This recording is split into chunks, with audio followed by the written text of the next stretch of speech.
El hueso etmoides. El hueso etmoides está situado en... Está situado inferiormente a la porción orbitonasal del hueso frontal. Inferiormente a esta superficie. Y complementa lo que es la escotadura etmoidal. Complementa lo que es la escotadura etmoidal. Por tanto, veremos al hueso etmoides articulando con el hueso frontal de esta manera. Las cerdillas frontales se complementan con las cerdillas etmoidales de los laberintos etmoidales del hueso etmoides.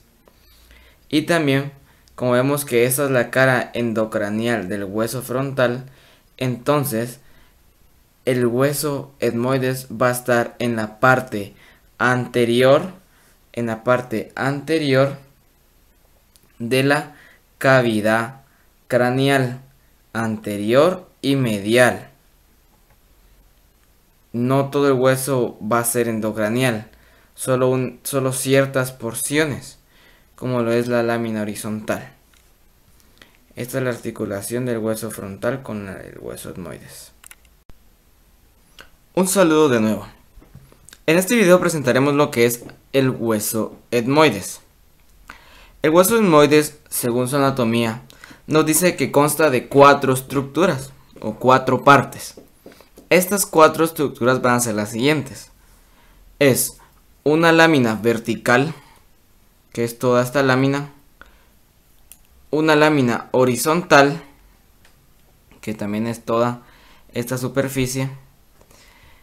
Y 2 laberintos etmoidales, son esos que están lateralmente. Este es el otro laberinto etmoidal. Hablaremos de lo que es la lámina vertical. La lámina vertical está dividida en 2 segmentos por medio de una lámina denominada horizontal. Como bien ya les había mencionado, esta es la lámina horizontal y esta es la vertical. Y como podemos ver, la vertical está dividida en 2 segmentos por medio de la lámina horizontal. Estos 2 segmentos van a tener su propio nombre. El segmento vertical y superior se va a denominar crista galli y el segmento vertical e inferior se va a denominar lámina perpendicular. La crista galli es una saliente triangular. Como podemos observarlo, tiene forma triangular. Esta, en sus caras laterales, va a presentar una forma convexa.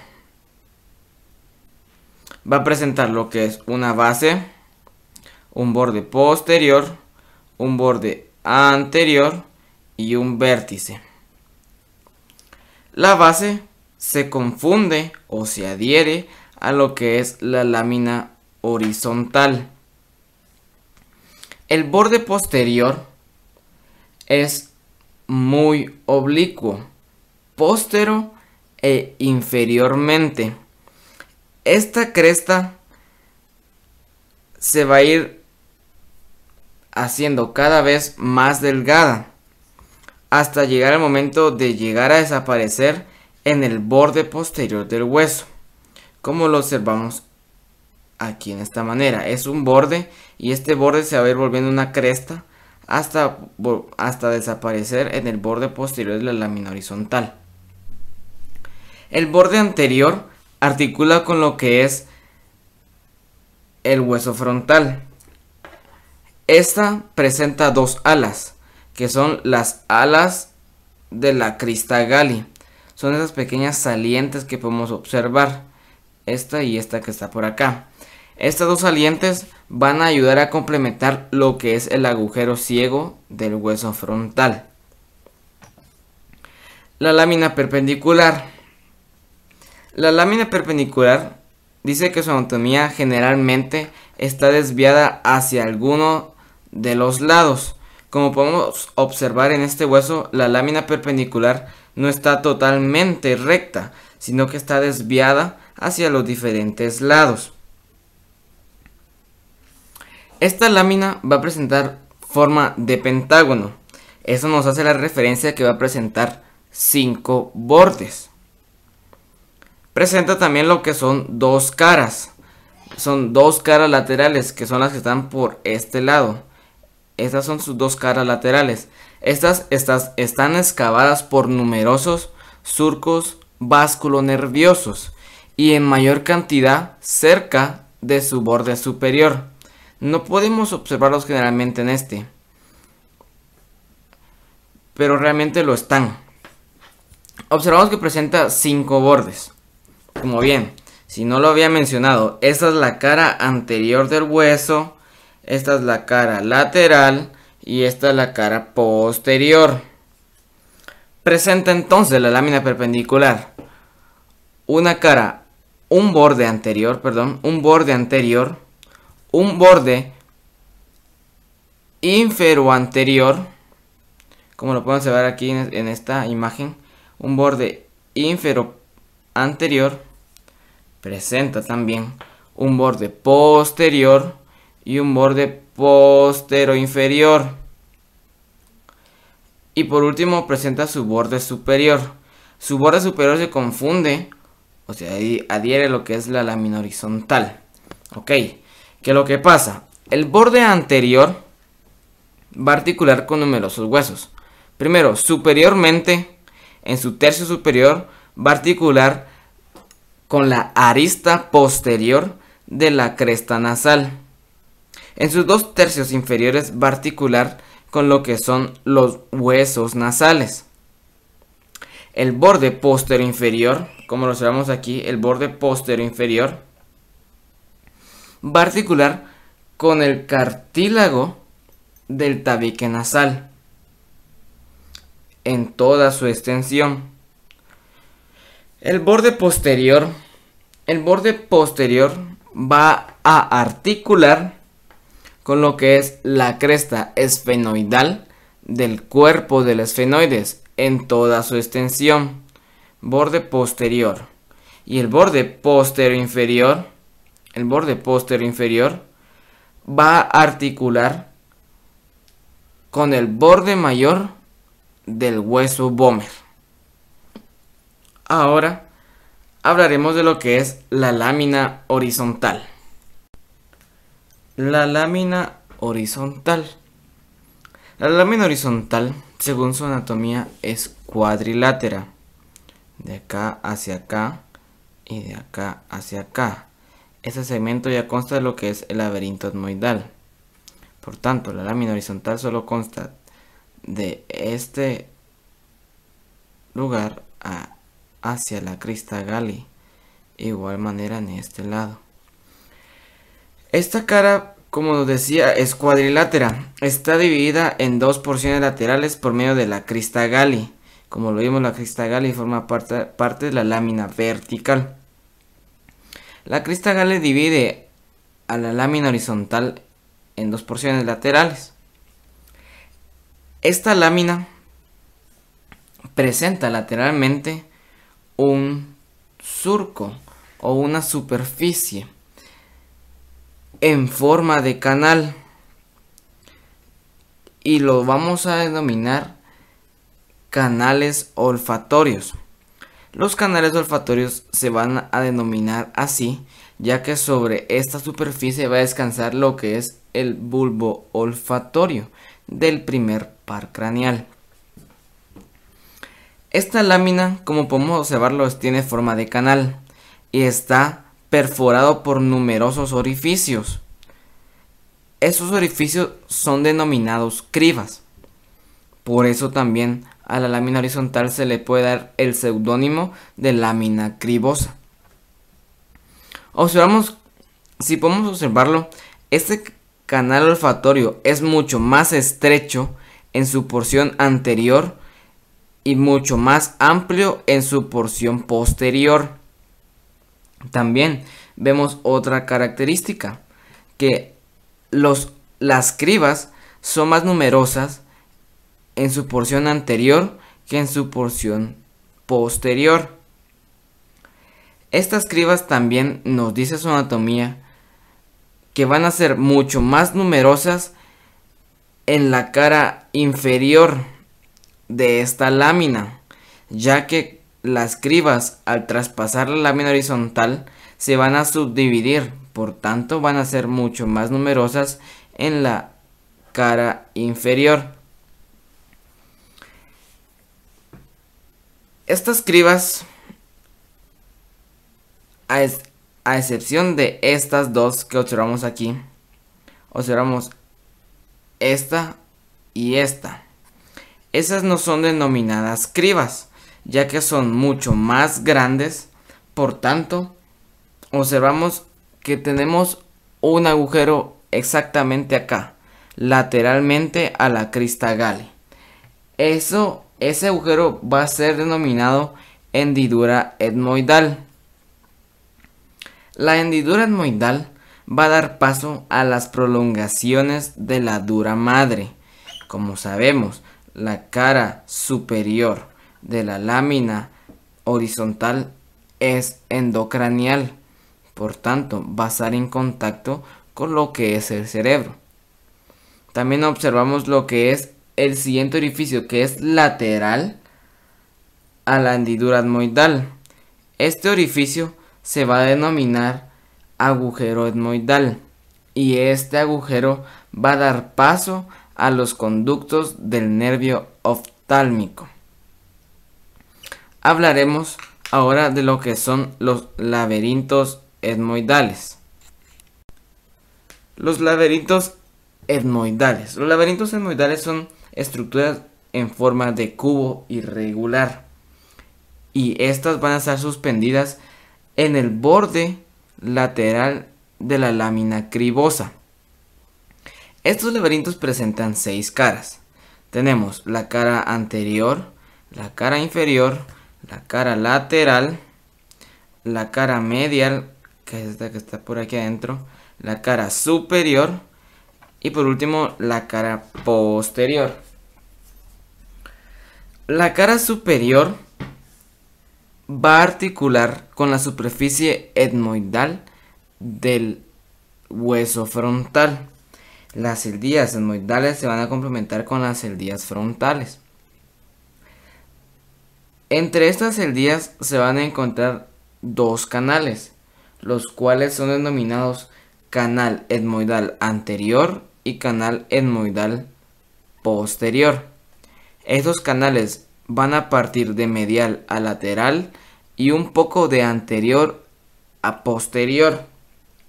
Estos canales van a dar pasos a diferentes arterias y nervios. El canal etmoidal anterior va a dar paso a la arteria etmoidal anterior y al nervio etmoidal anterior. El canal etmoidal posterior va a dar paso a la arteria etmoidal posterior y al nervio etmoidal posterior. La cara anterior. La cara anterior, según su anatomía, nos dice que está tallada en bisel a expensas de la lámina inferior y de la lámina lateral.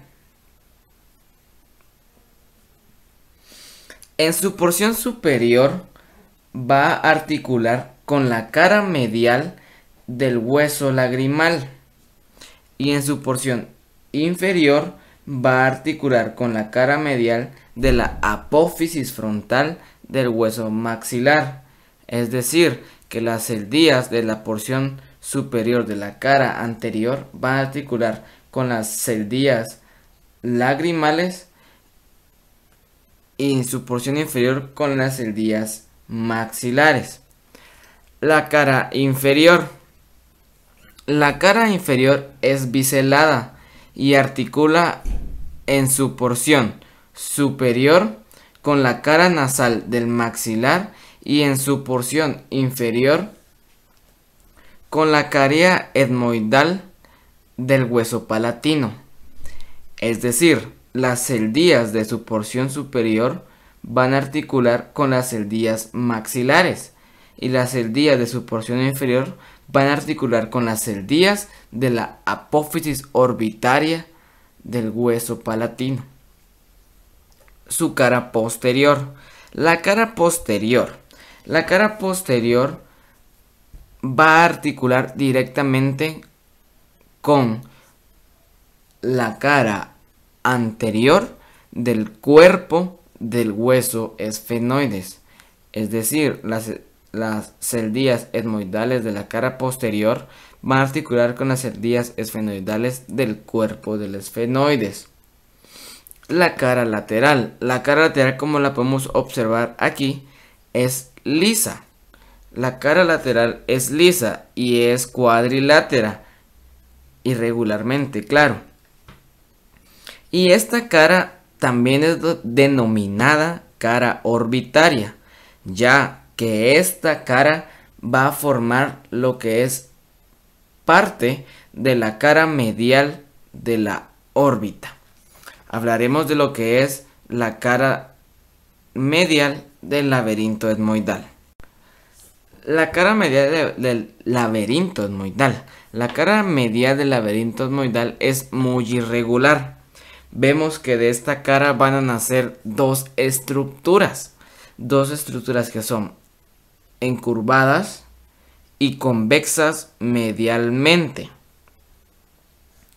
Estas van a estar adheridas a esta cara por medio de su borde superior. Estas estructuras son denominadas cornete nasal superior y cornete nasal medio. El cornete nasal medio está adherido a la cara medial del laberinto etmoidal por medio de su borde superior. Este va a presentar dos extremos. Un extremo anterior, que este extremo va a sobrepasar al laberinto etmoidal. Este extremo se va a articular con la cresta etmoidal del hueso maxilar. Y su extremo posterior va a articular con el hueso palatino. El cornete nasal superior va a estar adherido al cornete nasal medio en su porción superior, en su borde superior y posterior, por medio de esta unión, como lo observamos aquí. Vemos que esta es la cara anterior del hueso etmoides. Vemos que este borde inferior del cornete nasal superior está adherido al cornete nasal medio. Y si lo vemos en la cara posterior, vemos que este borde del cornete nasal superior está libre y no está adherido al cornete nasal medio. También vemos que como estas estructuras, estos cornetes son encurvados, van a ser convexos y van a ser cóncavos. Vemos aquí convexo y cóncavos, ¿verdad? Ok. Entonces, en donde está su convexidad, se van a formar unas cavidades que se van a denominar meatos nasales. Los meatos nasales simplemente es un espacio entre el cornete nasal y la pared medial del laberinto etmoidal. Tenemos el meato nasal superior y el meato nasal medio. De este meato nasal va a salir una apófisis denominada apófisis unciforme. La apófisis uniforme dice que se va a orientar inferior y posteriormente. Esta es la cara posterior y esta es la anterior. Entonces se va a dirigir inferior y posteriormente y va a terminar en dos laminillas. Una inferior, una laminilla inferior y una laminilla posterior. La laminilla inferior va a articular con la apófisis etmoidal del cornete nasal inferior y la laminilla posterior va a articular con el hiato maxilar o bien puede quedar libre. De esta manera podemos dar fin a lo que es el hueso etmoides. Muchas gracias por su atención. Gracias por ver este video. No olviden suscribirse al canal, darle like al video y espero que les haya sido de mucha ayuda. Gracias.